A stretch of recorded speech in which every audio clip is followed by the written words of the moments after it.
Hey folks, welcome back to Stoic Relationships. Have you ever felt like someone was testing you in a relationship? Maybe they deliberately ignore your messages, make vague comments, or challenge you with subtle mind games. It's frustrating, isn't it? These games don't just waste your time. They make you feel undervalued and disrespected. But don't worry. Today, we're diving into how you can handle these situations with strength and grace. The Stoic way. Picture this. You're texting someone, and suddenly they ghost you for hours, only to resurface later with a half-baked excuse, as if they're gauging your reaction. Sound familiar? When you respond immediately, whether with frustration, worry, or eagerness, you're playing right into their hands. That's exactly what they want. Control over your emotions. But here's the truth. You don't have to give them that power. In this video, we're exploring 7 powerful strategies to shut down these games and reclaim your peace of mind. These aren't just tactics. They're a way to strengthen your sense of self-worth and show the world that you won't be manipulated.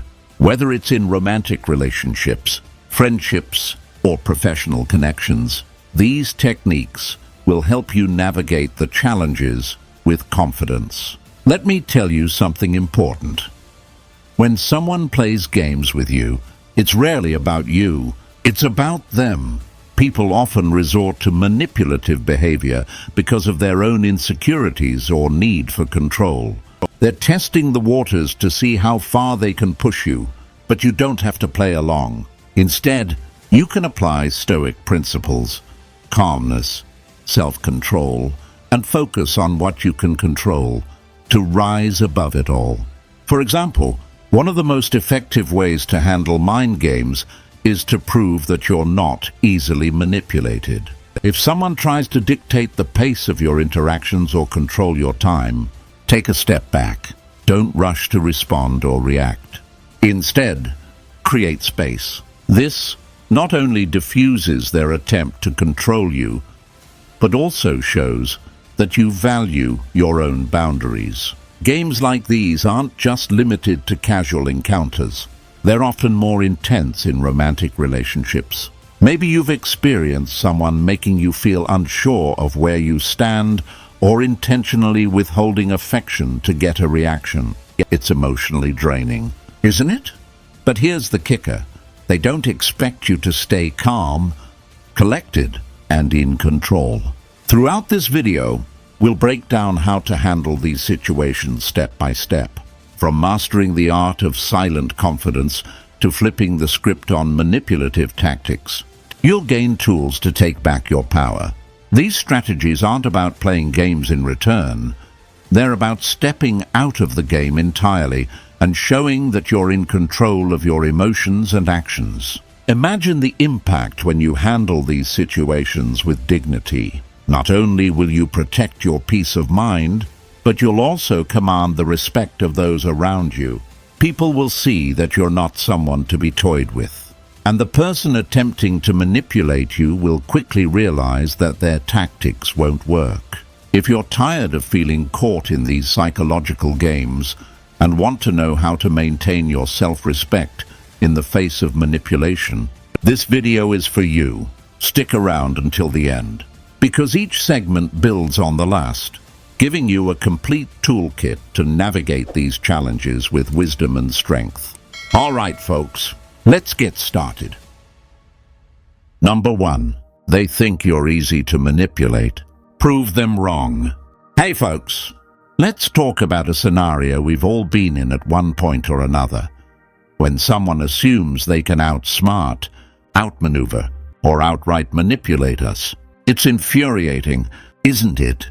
But instead of getting angry or defensive, imagine handling this situation with the kind of calm and poise that not only disarms them, but also leaves them questioning their tactics. That's what we're diving into today.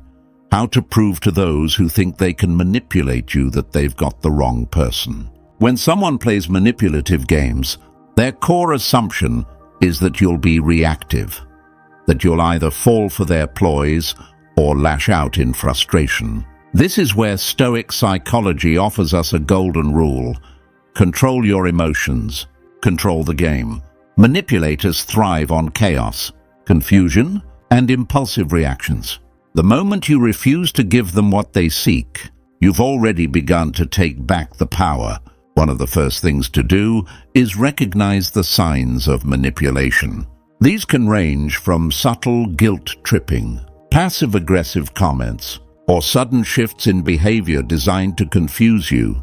Let's say you're in a relationship, and your partner consistently makes you feel like you're walking on eggshells. Maybe they withhold affection to get their way, or use flattery only when they need something. Sound familiar? The key here is awareness.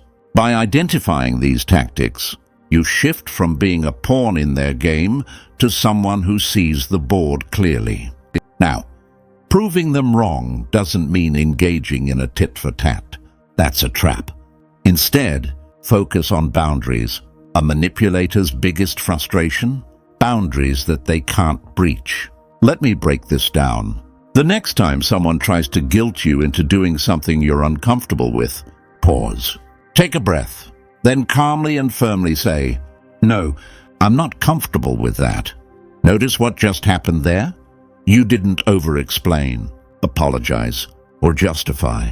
You simply stated your truth, and that's incredibly powerful. Stoic principles teach us to act, not react. Think about Marcus Aurelius's advice. You have power over your mind, not outside events. Realize this, and you will find strength. Manipulators will often test your limits, seeing how far they can push you. But when you remain calm and unshaken, you send a message louder than any confrontation ever could. I'm not someone you can play games with. Let me share an example from a friend of mine. She was dealing with a coworker who constantly undermined her during meetings.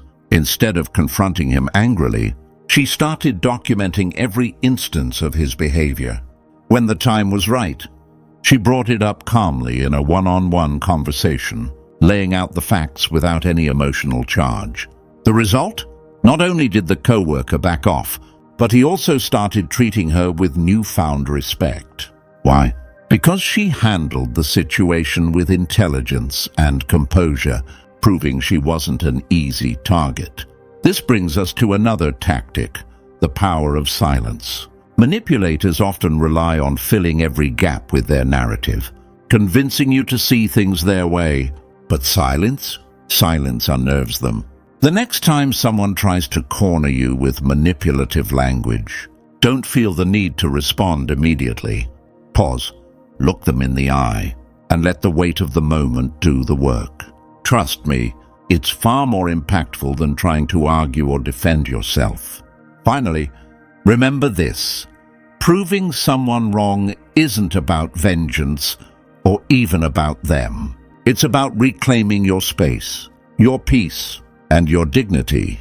When you stand firm in your values and refuse to let their tactics define your actions, you're not just showing them they've underestimated you, you're reminding yourself of your inner strength. So, here's the challenge for you, my Stoic friends.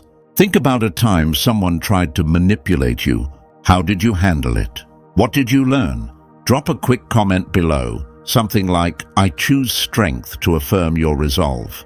And before we move on to the next sign of manipulation, make sure you've subscribed and hit that notification bell. These strategies only work if you stay informed and ready. All right, folks, let's continue. You're going to love what's coming next.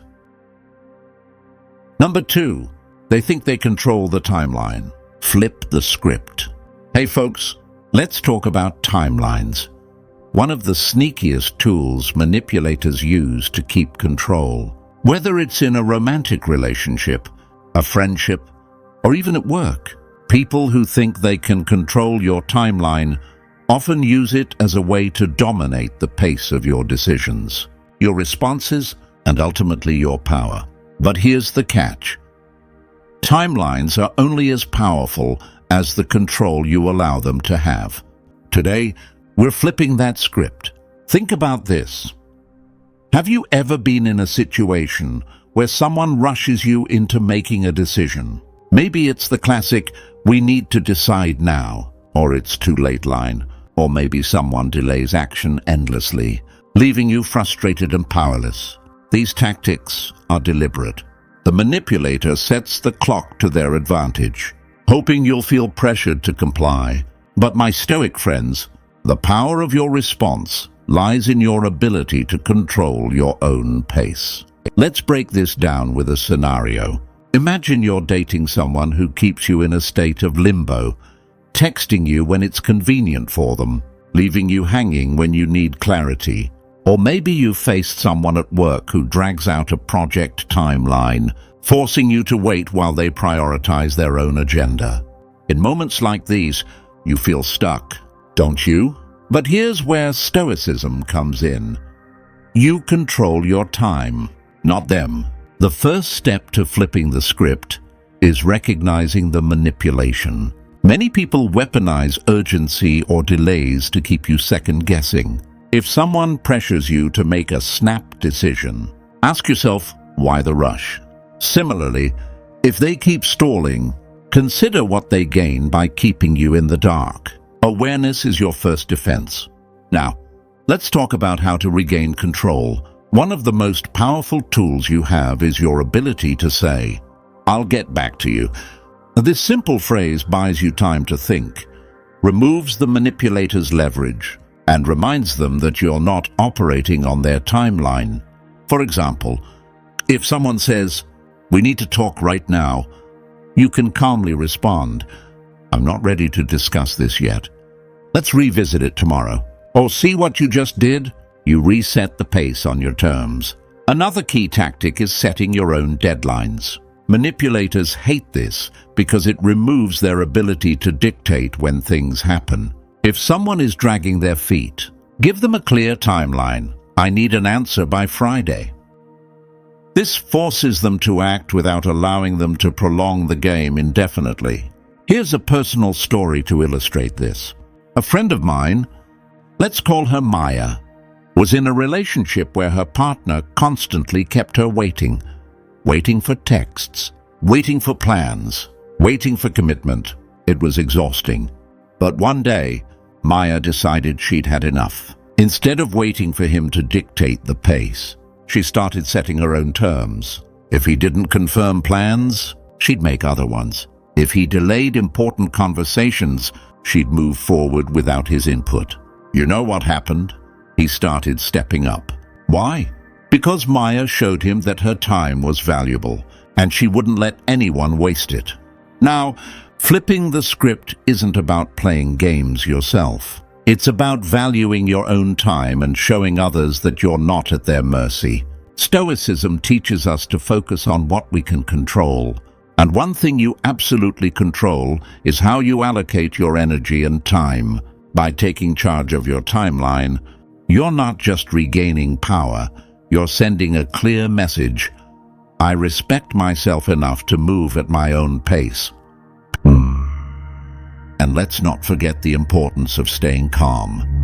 Manipulators often thrive on chaos, hoping that their control over the timeline will make you anxious or reactive. Instead, practice patience. If they're trying to rush you, take a step back. If they're stalling, move forward without them. Your ability to remain steady and grounded will throw them off every single time. All right, my Stoic friends, here's your challenge. The next time someone tries to control your timeline, pause and take a breath. Remember, you're the one in charge of your decisions. Leave a comment below with the words, "I own my time," if you're ready to flip the script on anyone trying to control your pace. Before we move on to the next sign of manipulation, make sure you've subscribed and turned on that notification bell. You don't want to miss what's coming next. All right, folks, let's keep this momentum going. Number 3, they think their games are subtle. Call them out. Hey folks, let's talk about subtle games, those sneaky, underhanded tactics some people use to maintain control or manipulate situations without getting called out. You've probably encountered this at least once. Maybe it was the harmless sarcasm that stung just a little too much, or the way someone conveniently forgot something important to you, brushing it off as no big deal. These aren't accidents. They're calculated moves. And guess what? You don't have to put up with them. Manipulators often bank on subtlety to get away with their behavior. They think their actions are too minor for you to notice, or that if you do, you'll feel too petty to address them. But let me tell you something important. Small actions speak volumes about someone's intentions. If you let the small stuff slide, they'll keep escalating, testing your boundaries a little more each time. That's why it's so important to call out these games early. Let me give you an example. Imagine a colleague who keeps making passive-aggressive comments during meetings, little digs about your work or your decisions disguised as jokes. At first, you might brush it off, thinking it's just their sense of humor. But the truth is, their humor is a mask. If you laugh along or ignore it, you're inadvertently signaling that their behavior is acceptable. So, how do you call them out? First, understand that calling someone out doesn't mean being aggressive or confrontational. It's about being assertive and confident. The next time they make a subtle dig, try this. Pause for a moment, look them directly in the eye, and ask calmly, "What did you mean by that?" This simple question forces them to explain their intent, often exposing the manipulative nature of their comment. If they backtrack or try to play it off as a joke, stay composed and say, "I just wanted to make sure I understood you clearly. You've just sent a powerful message. You're not someone who will let things slide." Now, here's where Stoic philosophy comes in. Stoicism teaches us to approach situations with logic and composure, focusing on what we can control, our response. When you call someone out, it's not about shaming them or starting a fight. It's about establishing a clear boundary and showing that you respect yourself enough to address the issue. Stay calm, stay collected, and let your confidence speak for itself. Let me share a quick story. A friend of mine, Alex, was dealing with a friend who would constantly interrupt and dismiss her ideas during group conversations. It wasn't outright rude, but it was enough to make her feel overlooked. One day, after yet another interruption, Alex calmly said, "I noticed you've been cutting me off lately. Is there something about my ideas you'd like to discuss further?" The friend was caught off guard, and while it was an awkward moment, it led to a more respectful dynamic going forward. By calling out the behavior in a composed yet direct way, Alex reclaimed her space in the conversation. Now, some of you might be wondering, what if they deny it or get defensive? That's a possibility, and here's how you handle it. Don't engage in an argument. Simply restate your boundary. For example, "I just want to make sure we're on the same page about how we communicate." Then, move on. Remember, calling someone out isn't about winning an argument. It's about asserting your worth and letting them know their games won't work on you. It's also important to recognize patterns. If someone repeatedly engages in subtle manipulation despite being called out, that's a sign they're unlikely to change. At that point, it's worth considering how much energy you want to invest in that relationship. As Stoics, we prioritize our peace of mind and our circle of influence. If someone consistently disrupts that, it's okay to distance yourself. All right, Stoic friends, here's your challenge. The next time you notice someone's subtle manipulations, don't let it slide. Practice calling them out with calm and confidence. Start small if you need to. Maybe it's as simple as asking, "Can you clarify what you meant by that?" You'll be amazed at how quickly the dynamic shifts when you stand your ground. Now, let's keep this conversation going. Drop a comment below with the words, "I see through the games," if you're ready to call out subtle manipulation in your life. And hey, Don't forget to hit that subscribe button and turn on notifications so you never miss a chance to level up your relationships with Stoic wisdom. All right, let's keep the momentum going. Number 4. They think they're irreplaceable. Show them they're not. Hey, Stoic friends, let's talk about a common dynamic in relationships and interactions. Someone who acts like they're indispensable. Whether it's in romantic relationships, friendships, or even at work. These individuals often rely on the belief that you can't do without them. They think they're so vital to your life that you'll bend over backward to keep them around, no matter how they treat you. But here's the truth. No one is irreplaceable. Let me be clear. Showing someone they're not irreplaceable doesn't mean being cold or dismissive. It's about reclaiming your power and reminding them, and yourself, that your happiness and fulfillment don't hinge on one person. Let's break this down. First, why do some people act like they're irreplaceable? Often, it's a form of control.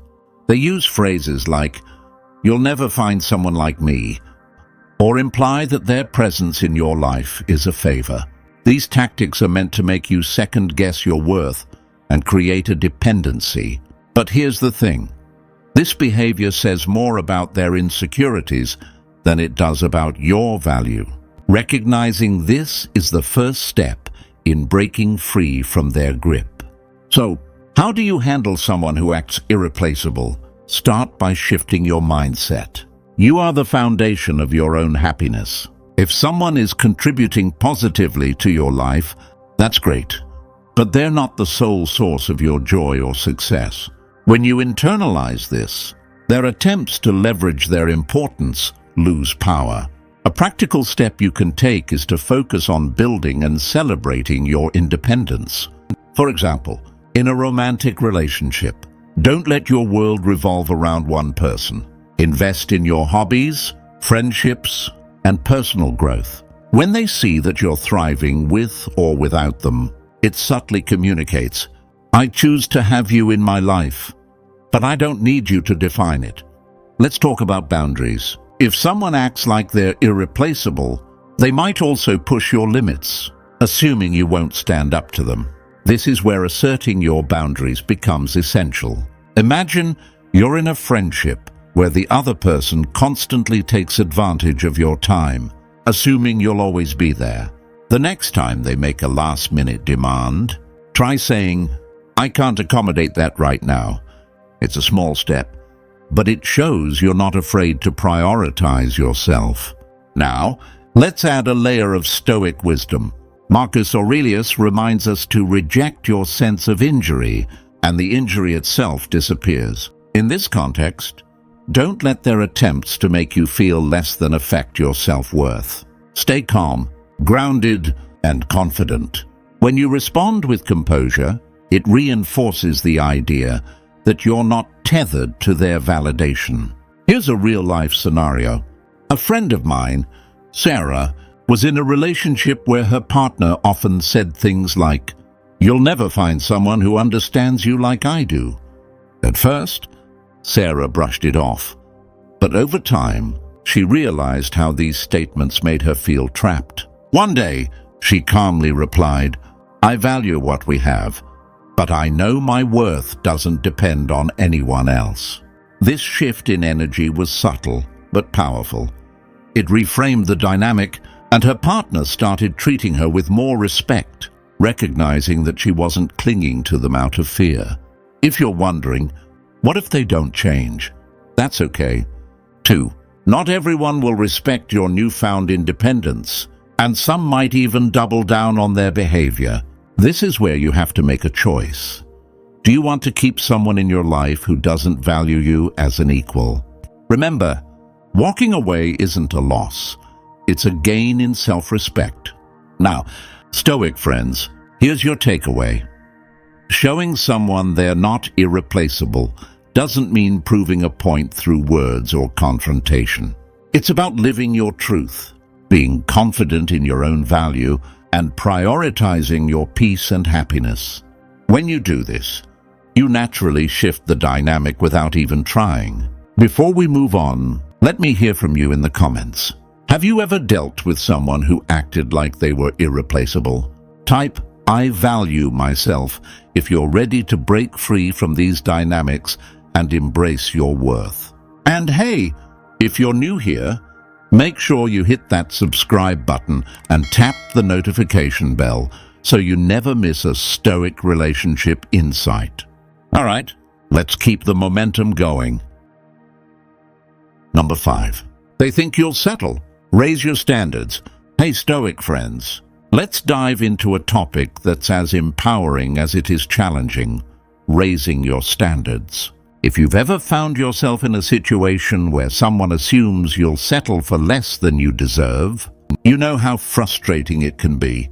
Whether it's a romantic partner, a friend, or even a workplace, there are people who will test your boundaries, hoping you'll compromise on your values, your goals, or your self-worth. But here's the thing. The only way to combat this mindset is by showing them, loud and clear, that settling isn't in your vocabulary. First, let's talk about why people think you'll settle. Often, it stems from their perception that you're too afraid of losing them or the situation to demand more. They assume you value their presence more than your own standards. This could show up as a partner who doesn't prioritize you, a friend who takes your kindness for granted, or a boss who piles on extra work without recognition. But here's the truth. You teach people how to treat you by what you accept. So, how do you raise your standards without creating unnecessary drama or conflict? It starts with clarity. Ask yourself, what do I truly deserve in this situation? Be honest. And don't shy away from aiming high. Setting clear expectations for how you want to be treated is the first step in raising your standards. Whether it's in a relationship, a friendship, or even a job, define what respect, effort, and value look like for you. Now, let's get into the practical steps. For example, let's say you're dating someone who consistently cancels plans at the last minute. Instead of brushing it off, address it directly. You might say, "I value my time, and I'd appreciate it if you could let me know in advance if plans need to change." Notice how this approach is calm, assertive, and rooted in self-respect. You're not attacking them, you're simply stating your standards. Raising your standards also means being willing to walk away from situations that don't align with your values. This is where Stoic philosophy shines. Marcus Aurelius said, "You have power over your mind, not outside events." Realize this, and you will find strength. By prioritizing your peace and self-worth over the fear of losing someone, you show them and yourself that you're not afraid to stand alone if necessary. Let's take this a step further. In relationships, raising your standards often requires an internal shift. It's about recognizing that your value isn't tied to someone else's validation. When you exude confidence and self-respect, you naturally attract people who align with your energy. It's like sending out a silent message. I'm worth the effort, and I expect nothing less. Here's a personal example. A friend of mine, James, was in a relationship where his partner often dismissed his feelings. Every time he brought up an issue, they'd wave it off or blame him for overreacting. For months, James tolerated it, thinking things would improve if he just tried harder. But eventually, he realized he was settling for far less than he deserved. One day, he calmly told his partner, "I need a relationship where my feelings are valued.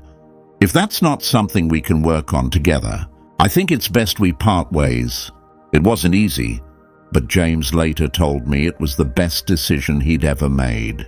By raising his standards, he freed himself from a toxic dynamic and eventually found a partner who truly valued him.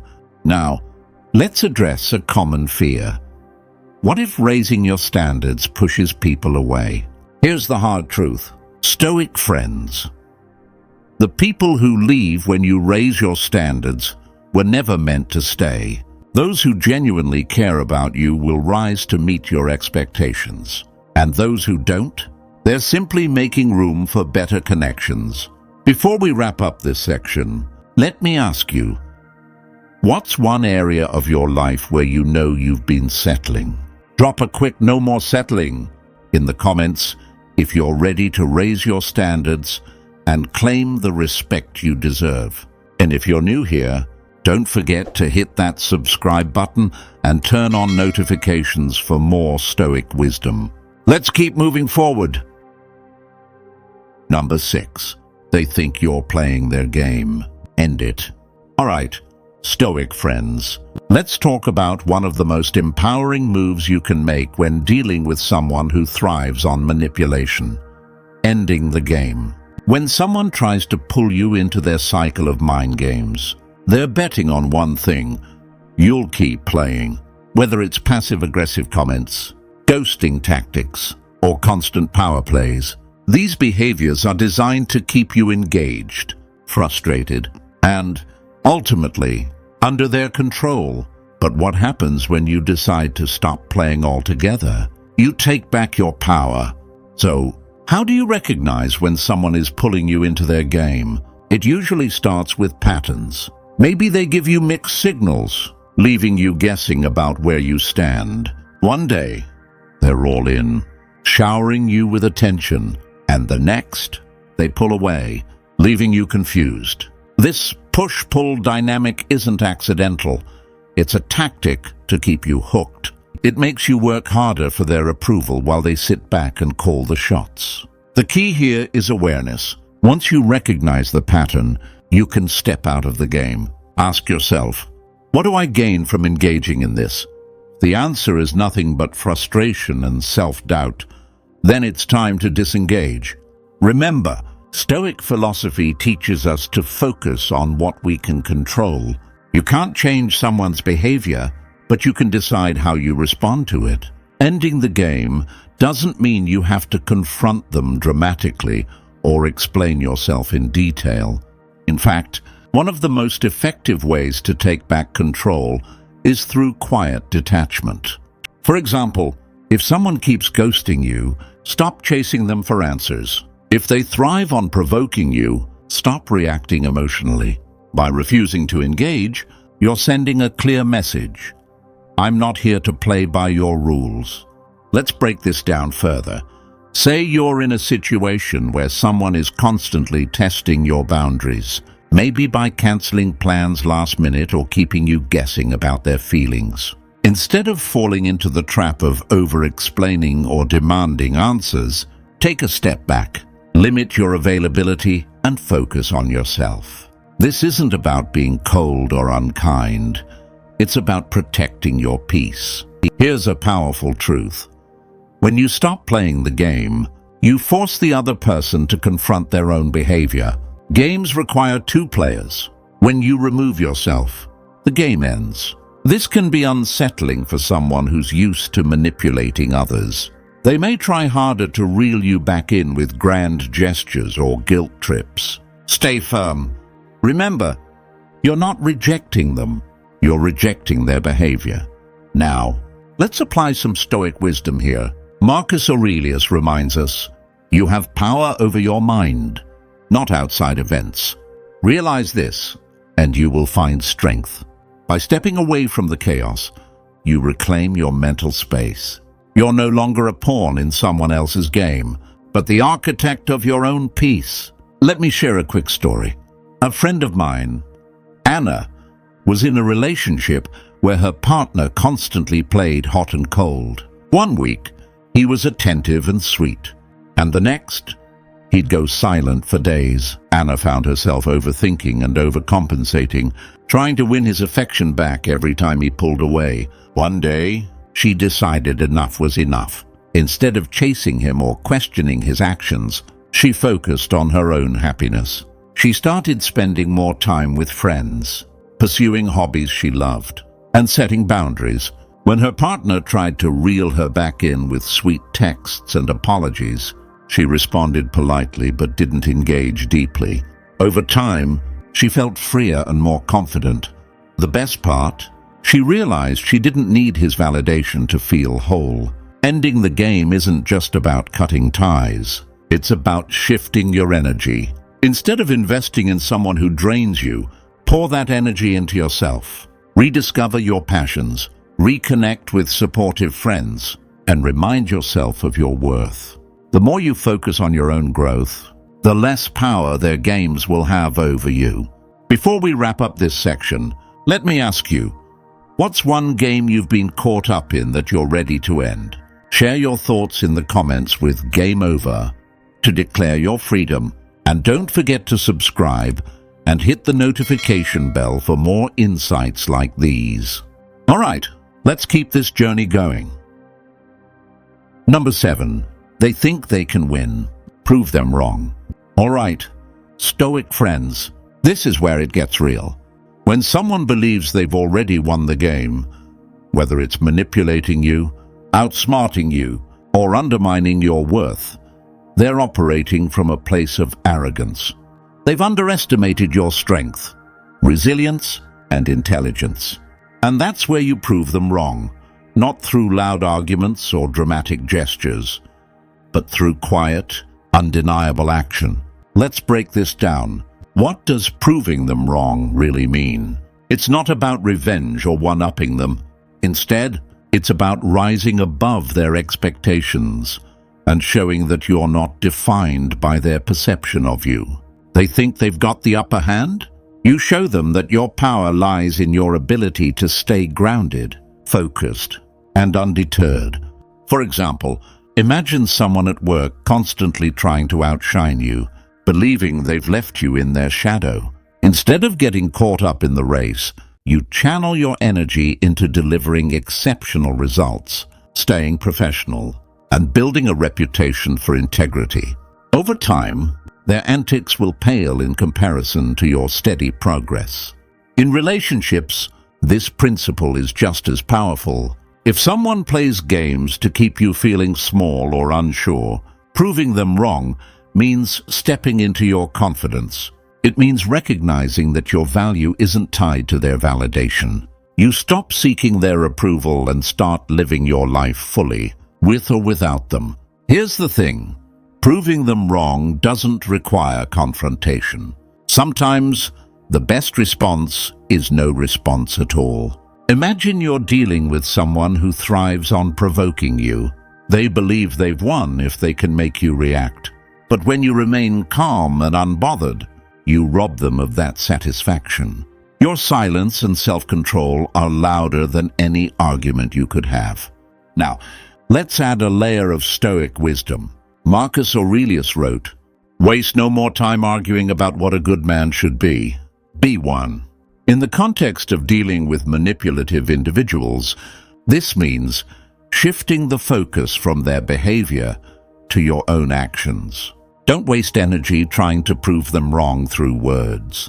Instead, let your actions and character speak volumes. Let me share a story.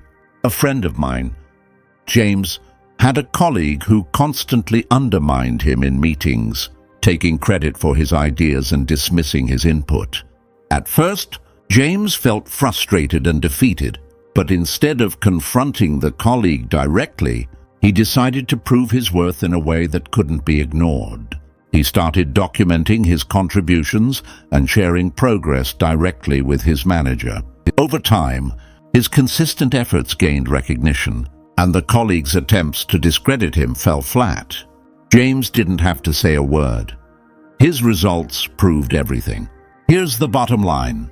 Stoic friends, proving them wrong is about showing up as your best self, regardless of their expectations or tactics. It's about demonstrating that their games don't define you, and their victories are fleeting compared to the strength you build within. Before we wrap up this section, let me leave you with a challenge.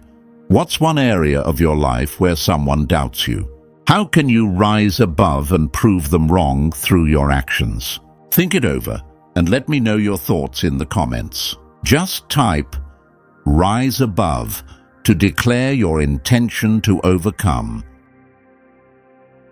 Thank you, Stoic friends, for staying with me on this journey. Remember, life isn't about playing games. It's about living with purpose, self-respect, and authenticity. If you found value in this video, don't forget to hit that subscribe button and turn on the notification bell so you never miss a new upload. Share your thoughts in the comments below. I'd love to hear how you handle challenging situations with strength and grace.